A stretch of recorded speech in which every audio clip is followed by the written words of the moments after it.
저는 항상 질문을 합니다. 오늘도 두 가지 질문을 여러분에게 먼저 던지고 설교를 하려고 하는데요.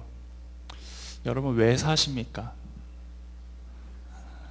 좀 건방졌죠? 왜 사시냐고 물어보는 게. 그리고 왜 이 세상에 존재하고 계십니까? 어렸을 때부터 많이 들어온 질문이기도 하고 약간 철학적인 느낌도 있는 질문인데요. 아이들에게 이 질문을 하면은 왜 이런 질문을 했을까라는 생각이 드실 정도로 참 마음에 안 드는 답을 합니다. 아이들은 어떻게 대답하냐면요, 부모님이 낳아서 산다고 합니다. 그리고 먹기 위해서 산다. 그리고 조금 이제 양심적인 친구들은 아직은 잘 모르겠어요. 그리고 그냥요, 이렇게 이야기를 합니다. 여러분들은 왜 삽니까? 이 질문에 대하여서 많은 답을 하실 수 있을 텐데요. 다음 두 번째 질문을 하겠습니다. 여러분은 누구입니까? 이거는 조금 질문이 쉽죠. 이 질문에 대하여서 어떤 노래가 떠오르냐면요, 여러분 유치원 때 많이 불렀던 노래 하나 있습니다. 당신은 누구십니까? 나는 유천균, 그 이름 정말 좋군요. 이러죠? 안 불러보셨나요? 다 한 번씩은 들어보셨는데요. 이름이 웃기거든 별로여든 다 좋다고 이제 해줘야 됩니다. 그 노래 가사에 있는 이상. 제가 이 두 가지 질문을 했습니다. 왜 사냐? 그리고 나는 누군가? 이 질문은 다른 걸 물어보는 것 같지만 결국 한 가지를 묻고 싶은 것입니다. 그것은 우리가 이 세상에 살아가는 삶의 목적에 대하여서 이야기를 할 때 이 질문을 던집니다. 나는 누구인가? 이거에 대한 답이 조금 어렵다라면 한 가지 조건을 앞에 붙여보겠습니다. 하나님 앞에서라는 것이죠. 즉 하나님 앞에서 나는 누구인가? 이렇게 되면은 조금 우리의 답이 고상해지고 이제 어떤 대답을 해야 될지 이제 조금 답을 찾으실 수 있을 것입니다. 이것은 즉 나에 대한 정체성에 대한 질문이죠. 다른 말로 표현하자면 지금 내가 있는 이 자리, 또는 내가 왜 이 세상에 존재하고 나는 왜 여기에 와 있는가, 그리고 나는 왜 이 시간에 여기 있을까라는 것에 대한 답을 할 수 있는 질문들입니다. 우리가 이 자리에 있는 이유가 무엇입니까? 저는 유명하지도 않습니다. 저는 잘난 것도 없습니다. 키가 190 넘는다고 그걸 구경하러 오신 것도 아닙니다. 하지만 여러분들이 이 자리에 계신 이유는 하나님의 부르심에 대한 응답이라는 것입니다. 왜 하나님이 여러분을 이 자리에 불러내셨을까요? 물론 여러분은 하나님을 예배하고 말씀을 사모하고 주일에는 당연히 교회에 가야지라는 생각으로 이 자리에 계시겠지만 이 자리로 인도하신 분은 하나님이시라는 것이죠. 그리고 그 부르심에 대한 응답으로 여러분이 이 자리에 앉아 계신 것입니다. 그런데 이 부르심의 자리가 기도의 자리이며 예배의 자리라는 것은 누구나 부정하지 않습니다. 왜냐하면 여기는 교회라는 공간이기 때문입니다. 하지만 하나님이 예배를 드리기 위하여 이 자리에 우리를 부르신 것처럼 교회 밖인 여러분의 가정과 사회와 직장과 학교까지도 여러분의 자리이기 때문에 하나님이 그 자리로 부르셨다라는 것을 이 시간에 이야기하려고 합니다. 하나님께서는 여러분을 계획해서 이 세상에 존재하게 하셨고 하나님의 계획으로 여러분이 살아가고 있음을 믿으십니까? 그런데 언제부턴가 그 부르심에 대하여서 우리가 하나님의 응답을 거부하는 경우가 있다라는 것이죠. 왜 나를 불렀는지 따지기도 하고 왜 내가 이걸 해야 되는지 도리어 하나님 앞에 대꾸하는 모습으로 변질이 되었다라는 것입니다. 심지어 세상적인 마인드는 하나님이 아닌 내가 우선이다, 나도 할 수 있다, 나도 가능하다라는 이런 생각을 통하여서 하나님 없이도 우리가 그 자리에 설 수 있다라는 것, 하나님 없이도 그것들이 가능하다는 모습으로 우리를 변질시키고 있다라는 것입니다. 그러다 보니 우리가 하나님과의 관계에 대하여서 의문을 갖게 되고 자신의 겉모습이 신앙을 만들어 가려다 보니까 우리의 생활이 부르심의 응답이 아닌 나를 증명하기 위한, 나를 보여주기 위한 삶의 목적으로 바뀌어 버렸다라는 것입니다. 그래서 사탄은 항상 얘기합니다. 하나님이 너를 부른 게 아니라 너가 마음대로 할 수 있다. 네가 이 세상에서 하고 싶은 걸 다 해라. 그리고 그것이 하나님의 영광이라고 얘기해라. 이런 식으로 우리의 생각을 바꾸고 있다라는 것이죠. 우리가 정체성을 알기 위해서는 앞에 말한 대로 하나님 앞에서 내가 누구인가라는 모습으로 되돌아간다라면 우리의 정체성을 발견하기는 더욱더 쉬운 것입니다. 지금 여러분이 하고 있는 이런 신앙적 행위나 또한 신앙적 행동을 통하여서 나의 정체성을 발견하는 것이 아니라 하나님께서 우리에게 주신 소명과 사명을 가지고 내가 왜 여기에 존재해야 되는지를 알아갈 때에 우리의 삶이 더욱더 보람이 있고 그 삶에 대한 목적이 있기 때문에 하루하루가 감사함과 즐거움으로 살아갈 수 있다라는 것이죠. 그렇다면 이 시간에 우리가 그 하나님이 부르시는 사명의 목적대로, 소명의 목적대로 살아가고 있는지 한번 점검해 보시길 바라겠습니다. 먼저는 소명입니다. 소명은 콜링이라고도 얘기하죠. 즉 부르심입니다. 대부분 이 소명이 뭐냐, 사명이 뭐냐라는 질문은 이 목회자한테 제일 많이 하는 질문입니다. 면접 볼 때 가장 많이 하는 게 뭐냐면 너 왜 목사 되냐? 그러면 하나님이 부르셨습니다. 뭐 이렇게 진단만 거짓말만 하면서 어떻게든 나를 좀 이렇게 표현하려고 얘기를 하는데, 여러분도 소명을 받았다라고 하면은 내가 소명받은 자인지 한 번 더 생각해 보게 된다라는 것이죠.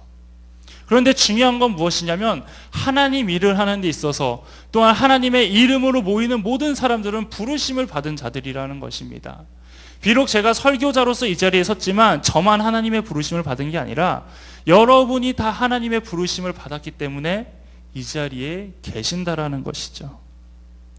그리고 여러분들이 다 하나님의 자녀가 되신 것입니다.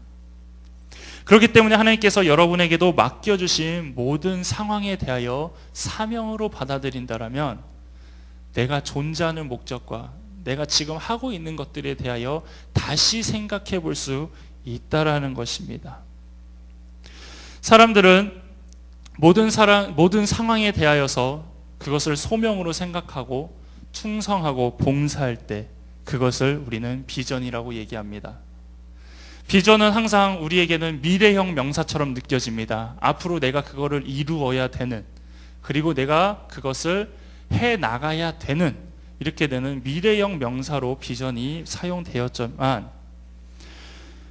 그렇기 때문에 이 비전이 장래 희망과 헷갈리게 되고 삶의 목적으로만 생각되어져서 비전은 이루지 못할 어떠한 일로만 우리가 잡아가고 생각했다라는 것입니다. 그렇다면 여러분은 비전을 이루신 분들입니까? 비전을 이루지 못하신 분들입니까? 여러분도 청년 때의 비전이라는 걸 세우시면서 기도하시고 공부하셨잖아요.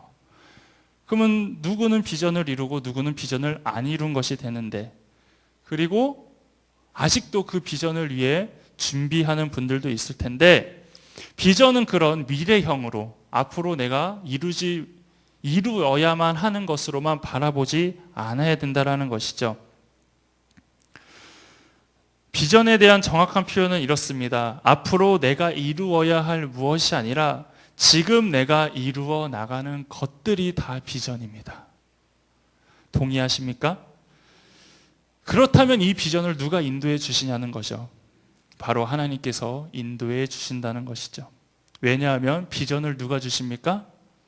하나님이 주시기 때문에 하나님이 이루도록 인도해 주신다는 것입니다. 그리고 그 비전은 대부분 나를 위한 게 아닙니다. 하나님을 위한 것이기 때문에 하나님이 도우시고 여러분 없이는 그것들이 이루어지지 않는다라는 것입니다. 그런데 우리는 이 비전을 미래적으로만 바라보는 거기 때문에 그 비전과 틀어지기 시작하면 그때부터 불평하는 거예요. 하나님, 나 이거 하려고 그랬는데 왜 이 길로 가게 만드셨어요? 하나님, 나는 이것을 목표로 삼았는데 왜 저 이거밖에 안 돼요? 이렇게밖에 안 된다라는 것입니다. 하지만 지금 우리가 비전을 이루어가고 있는 것이라고 생각한다면 내가 하고 있는 이 모든 것들이, 내가 있는 이 모든 상황이 감사하고 기뻐함으로 나아갈 수 있다라는 것입니다. 여러분, 지금 계신 그 자리가 바로 비전을 이루는 자리입니다. 여러분 살아가는 환경을 생각해 보십시오. 여러분의 가정, 우리나라, 또한 직장, 이 모든 것을 봤을 때 내가 있는 바로 그 자리, 하나님 나를 왜 이곳에 보내셨어요? 이렇게 따지는 것이 아니라, 여기서 내가 하나님의 뜻을 펼칠 수 있는 곳이구나, 이곳이 하나님의 이름대로 살아갈 수 있는 곳이구나, 이렇게 받아들여야 되는 것이죠.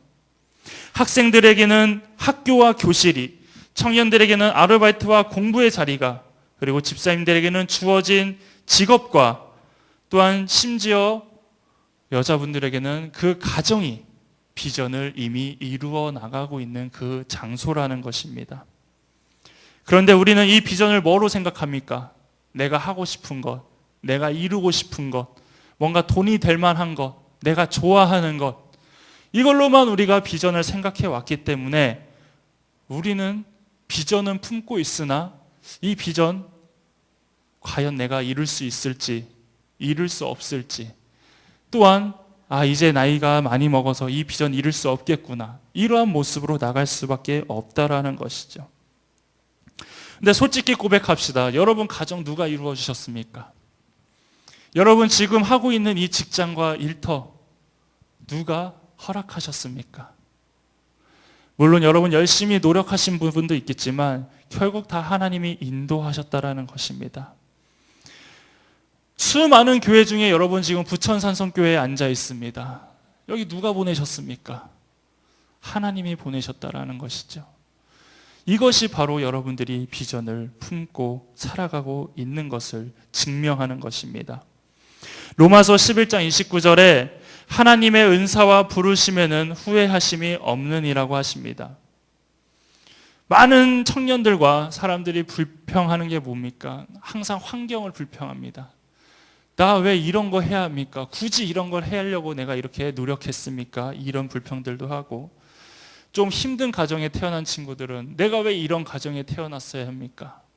또 결혼하면서 조금 권태기 있고 어려우신 분들은 내가 왜 하필 이런 남자를 만나가지고, 내가 왜 하필 이런 여자를 만나가지고, 이러면서 이런 여자는 별로 안 하시더라고요. 대부분 이제 이런 남자인데 왜 하필 이런 남자 만나가지고 조금만 더 참아서 그 오빠랑 할 걸 뭐 이렇게 이런 게 있는데 아니라는 것이, 그건 내 생각이라는 것이죠.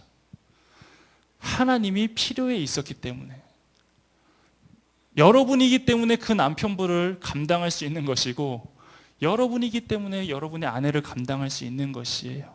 이것이 우리에게 사명이자 이것 자체가 비전이라는 것입니다. 다음으로 우리가 하나님의 목적대로 살아갈 수 있는지 점검해야 되는 것은 우리가 그리스도의 자녀의 신분을 잘 가지고 살아가느냐를 한번 기억해 보시기 바랍니다. 신분이라는 것은 누구와 연결되어 있느냐가 참 중요합니다. 과거의 왕자는 누구와 연결되어 있습니까? 왕이랑 연결되어 있습니다. 종은요? 종은 종이죠. 종이 주인이 될 수는 없잖아요. 종은 종이랑 연결이 되어 있습니다. 왕자는 왕이 되잖아요. 그렇죠? 그것처럼 누구와 연결되어 있느냐가 참 중요합니다. 그렇게 영향력을 끼치기 때문이죠. 여러분은 누구와 연결되어 있습니까? 하나님하고 연결되어 있습니다. 성경의 여러 부분에서 그것을 하나님께서 말씀하고 계십니다. 양과 목자, 신랑과 신부, 포도나무와 가지. 그래서 서로 연결되어 있기 때문에 그 영향력을 가지고 어떤 신분으로 살아가느냐를 다 말씀해 주시잖아요. 그래서 우리는 하나님 없이는 살아갈 수 없습니다. 이처럼 사람은 독립적인 존재가 아니라 의존적인 관계를 가지고 살아가야 합니다.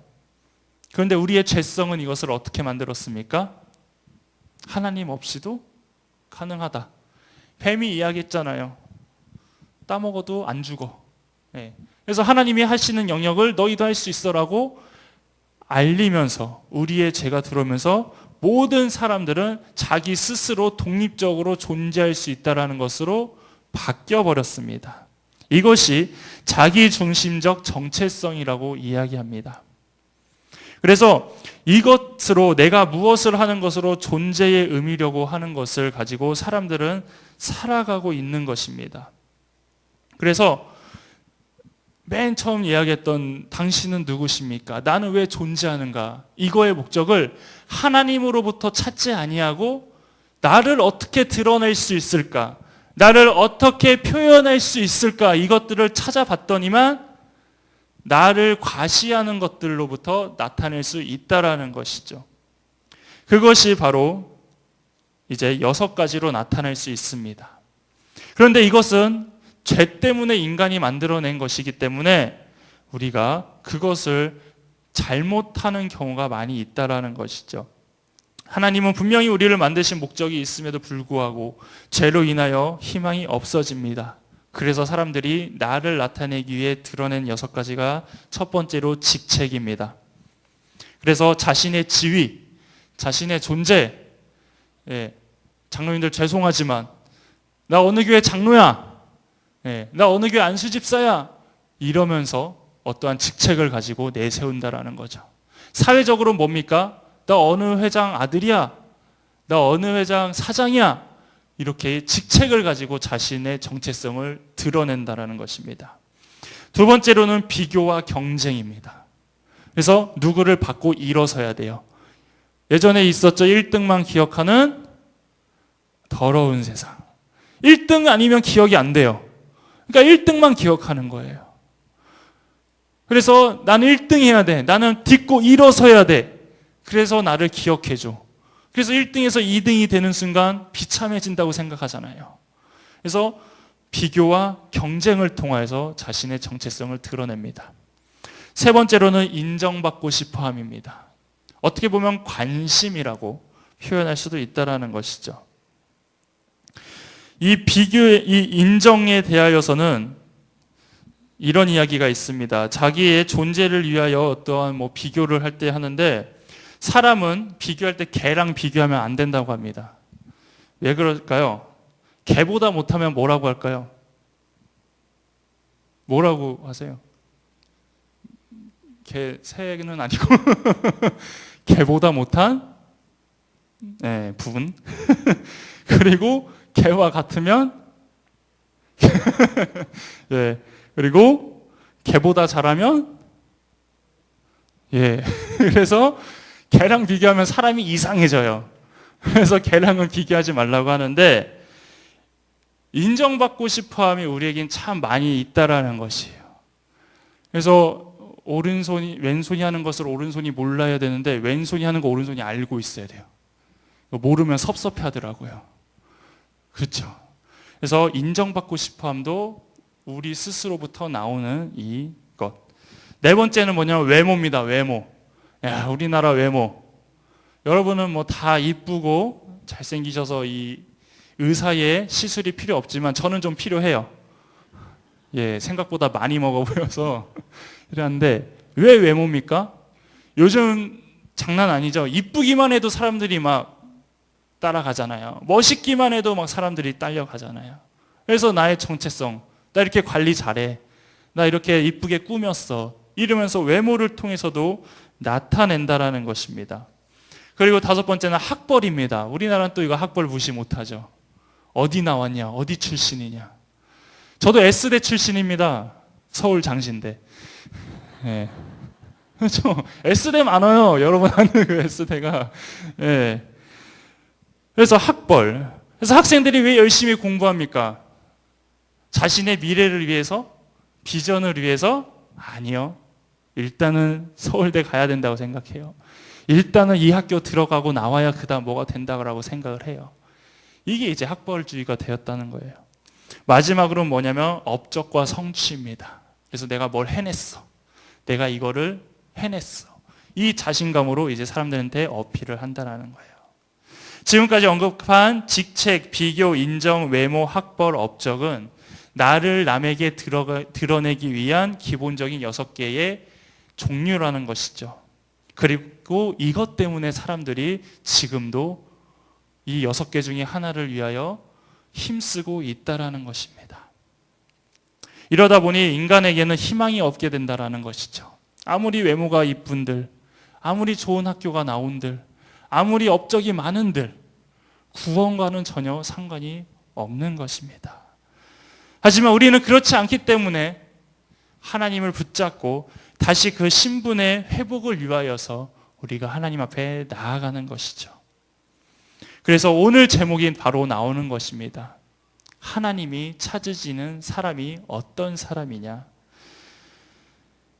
그것이 제가 여러분에게 드렸던 왜 사십니까? 우리는 누구인가에 대한 답입니다. 23절 중간에 나옵니다. 아버지께서는 자기에게 이렇게 예배하는 자들을 찾으시느니라. 하나님께서 찾으시는 분은 바로 예배하는 자를 찾으십니다.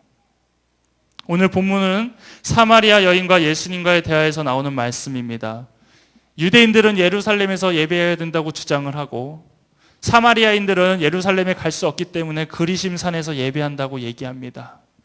그러자 이제 이 사마리아 여인이 예수님에게 묻습니다. 이 사람은 유대인들은 여기서 예배하라고 그러고 사마리아 사람들은 여기서 예배 드려도 하나님이 받아주신다라고 그러고 도대체 어디서 드려야 진정한 예배가 되겠냐? 이렇게 질문을 하시는 거죠. 그러자 예수님이 어떠한 대답을 주시냐면 이 장소의 대답이 아닌 때와 관련된 답을 주십니다. 즉 하나님께 예배를 드리는 것은 어떤 장소가 중요한 것이 아니라 어디서 어떻게 드리느냐를 더 중요하게 보신다라는 것입니다. 그리고 어디서나 아버지를 부르며 드릴 수 있는 것이 바로 예배가 될 수 있다라는 걸 예수님이 말씀하신 것입니다. 구약에서 이스라엘 백성의 멸망의 원인 가운데 하나가 무엇입니까? 하나님이 원하시는 사람 하나가 없었습니다. 소돔과 고모라 왜 무너졌습니까? 의인 10명이 없다고 합니다. 기도하는 사람 10명이 없었어요. 하나님의 마음을 아는 사람 10명이 없어서 그냥 모든 것이 사라져버리지 않았습니까? 10명은 좀 많았다고 생각되는 게 후에 이스라엘 민족으로 옵니다. 왜 바벨론에게 멸망당합니까? 그땐 한 명이 없었습니다. 한 명. 의인 하나가 없어서 나라가 없어집니다. 그만큼 하나님 앞에 나아가는 것이 얼마나 중요하고 하나님의 사람이 있는 것이 얼마나 귀하다는 것을 알 수 있다라는 것이죠. 또한 요셉의 모습에서 예배자의 모습을 찾아볼 수 있습니다. 창세기 39장 1절에 요셉이 애굽으로 내려가매라고 이렇게 시작이 되고요. 39장 5절에는 요셉을 위하여 그 애굽 사람의 집에 복을 내리심으로 이렇게 나와 있습니다. 그냥 이렇게 들을 때는 뭐가 뭔지는 잘 모르실지 모르지만 앞에 1절에서 가는 것은 요셉이 수동적으로 끌려가는 것입니다. 그리고 5절에서는 자신이 적극적으로 끌고 가는 모습입니다. 비록 5절 사이에 어떤 일이 있었는가? 하나님의 사람이었을 때 어떻게 그 삶이 변하는지를 보여준다라는 것입니다. 여러분, 어딘가에 끌려간다라는 것, 이거는 절대로 기분 좋은 것이 아닙니다. 그렇죠? 그래서 39장 1절의 모습은 요셉이 끌려가긴 했지만 다시 긍정적으로 그의 삶이 변할 수 있다는 것은 내가 왜 이곳에 왔을까라는 그 비전을 찾았기 때문입니다. 요셉의 삶을 보면 대단하잖아요. 종으로도 팔리고 감옥에도 가고 언제 나갈지도 모르는 그 상황. 우리 같으면 참지 못하고 견디지 못하고 이게 뭐냐고 따지는 거 100%입니다. 근데 요셉은 불평하지 않고 도리어 그 자리를 즐겼습니다. 도리어 그 자리에서 최선을 다했다라는 것이죠. 그 자리가 하나님이 보내신 곳이고 이것을 통하여 하나님이 일하신다라는 것을 받아들였기 때문에 그렇게 살아갈 수 있다라는 것입니다. 여러분, 내가 그 상황에 끌려가는 것 같지만 내가 그 상황을 끌고 가도록 하나님께서는 여러분을 포진시켜 놓으셨습니다. 그런데 우리는 그 본질을 보지 못하고 항상 주위만 보는 거예요. 환경만 보는 거예요. 저 사람은 나보다 덜한데 왜 더 좋은 데서 일할까? 저 사람은 예수도 안 믿는데 어떻게 저런 복도 받고 저런 물질도 많이 받을까? 이런 걸 보지 말라는 것입니다.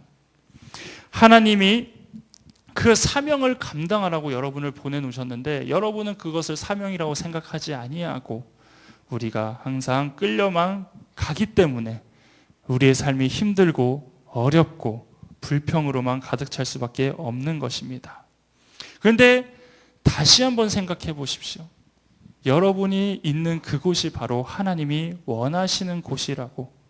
그럴 때에 우리가 순종할 수 있고 그때에 우리가 비전을 이루어 나갈 수 있다는 것입니다. 이 시대는 날이 갈수록 하나님을 멀리합니다. 신학이 발전하고 교회가 많아지고 설교가 많아졌지만 아이러니하게도 하나님을 믿는 자들은 더 줄어들고 있다는 것이죠. 이런 가운데 하나님은 포기하지 않으십니다. 다시 한번 여러분들이 예배자로 서기 원하고 다시 한번 여러분들이 하나님의 자리에 서길 원하고 하나님이 보내시는 그 위치에 있기를 원하시는 것입니다. 그렇기 때문에 여러분들이 있는 그 상황이 얼마나 귀하게 여겨지는지 다시 한번 돌아보셨으면 합니다. 하나님이 찾으시는 사람은 어떤 사람입니까? 예배도 성공하고 교회에 나와서 이렇게 함께하는 것도 중요하지만 이거는 도리어 우리에겐 기본이고 더 중요한 것은 앞으로 여러분이 살아가야 할 6일이 더 중요한 것입니다.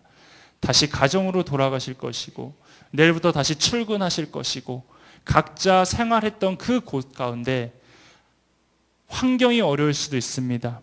상황이 어려울 수 있습니다. 하지만 오늘부터 다시 한번 생각해 보십시오. 나는 이 자리를 불평하고 피하고 싶고 극복하고 싶다고 기도했지만 여기를 하나님이 보내셨구나. 이 가정에 나를 보내셨구나. 이 직장에 나를 보내셨구나. 이 지역에 나를 보내셨구나. 이렇게 생각하신다면 여러분의 삶이 바뀔 것입니다. 여러분의 그 하루가 기대가 될 것이고요. 그때마다 하나님을 바라볼 수밖에 없다라는 것입니다. 주님, 내가 속한 환경이 변화되게 해 주옵소서라는 기도를 그동안 해오셨습니까? 이제는 바꿔보십시오. 주님, 제가 변화되게 하옵소서. 하나님을 항상 예배하며 주의 자녀로서 부족함이 없는 예배자로서 그리고 이 비전을 펼쳐나가시는 여러분이 되기를 바라겠습니다. 기도하겠습니다. 사랑과 은혜가 많은 시 하나님, 하나님이 찾으시는 그 사람이 바로 저인 줄 압니다. 바로 우리인 줄 압니다. 그런데 우리가 상황을 보고 환경을 보고 불평하며 불만을 말하고 있진 않았습니까? 너무 힘들다고 이 상황을 극복해달라고만 말하고 있진 않았습니까? 하지만 오늘 말씀을 통하여서 다시 깨닫기는 하나님이 보내신 목적이 있고 하나님이 하게 하신 목적이 있음을 다시 알았으니 이제부터 내가 속한 그 어느 곳이 하나님이 보내신 곳임을 알고 그곳이 나의 사명임을 알고 하나님 바라볼 수 있도록 인도하여 주옵소서. 이번 한 주간 동안 주님 힘 주시고 능력 주셔서 우리가 비전을 이루어 나가고 우리가 비전을 펼칠 수 있는 삶이 되도록 인도하여 주옵소서. 예수님의 이름으로 기도합니다. 아멘.